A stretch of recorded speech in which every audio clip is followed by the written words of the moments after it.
السلام علیکم ورحمۃ اللہ وبرکاتہ۔ ناظرین، آپ سبھی کا میرے یوٹیوب چینل اسلامک اوتھینٹک ٹاک میں خیر مقدم ہے۔ ناظرین، نفیس یعقوب نام کا لڑکا تھائی لینڈ سے چل کر رزق کی تلاش میں غیر قانونی طور پر ملیشیا میں داخل ہوتا ہے۔ بہت ہی ٹھوکریں کھاتا ہے۔ بچہ تھا اس لیے کہیں کام نہ ملا۔ دربدری کی مصیبت ختم نہ ہوئی تھی کہ ایک اور مصیبت نے انہیں آ لیا۔ ملیشین پولیس نے انہیں پکڑ کر جیل بھیج دیا۔ ظاہری اسباب ختم، انہوں نے جیل میں اپنے رب سے تعلق جوڑ لیا۔ جیل میں یہ تلاوت کر رہے تھے، چھپ کر کسی پہرے دار نے ان کی ریکارڈنگ کی اور ویڈیو کلپ سوشل میڈیا پر وائرل کر دی۔ ملیشیا کے عوام نفیس یعقوب کے حق میں سڑکوں پر آئی کہ انہیں جیل سے نکالا جائے۔ ملیشیا کے اعلیٰ حکام تک معاملہ پہنچ گیا۔ نفیس یعقوب کو جیل سے نکالا گیا، انہیں عزت و تکریم دی گئی۔ ملیشین عوام کا مطالبہ تھا کہ نفیس کو ملیشیا کی ایک مشہور مسجد کا امام بنایا جائے۔ انہیں اس مسجد کا امام بنا دیا گیا۔ نفیس یعقوب کے لیے ملیشین قوم نے لاکھوں ڈالر بطور تحفے تحائف جمع کیے۔ نفیس یعقوب آج ایک مشہور قاری و امام ہونے کے ساتھ ساتھ برما کے مسلمانوں کی مدد کے لیے ایک NGO چلا رہے ہیں۔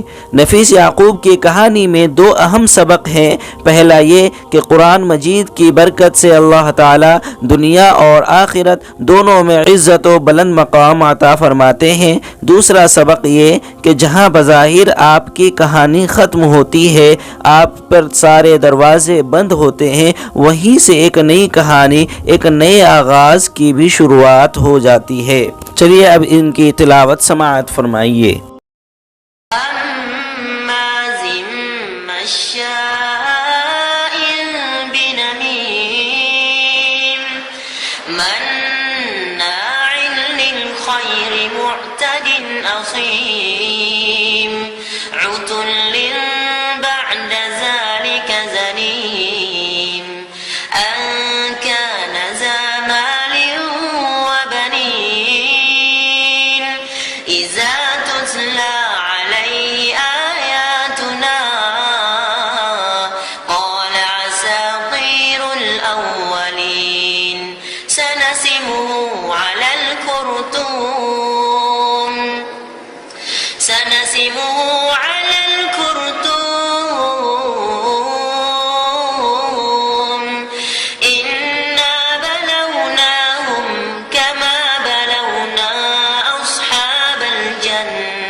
أصحاب الجنة إذ أقسموا ليصرمنها مصبحين ولا يستثنون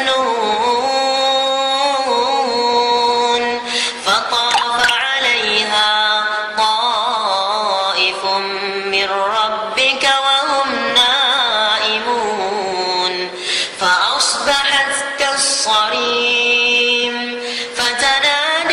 مصبحين أن اغدوا على حرثكم إن كنتم صارمين فانطلقوا وهم يتخافتون ألا يدخلنها اليوم عليكم مسكين وغدوا على حرد قادرين فلما رأوها قالوا إنا لضالون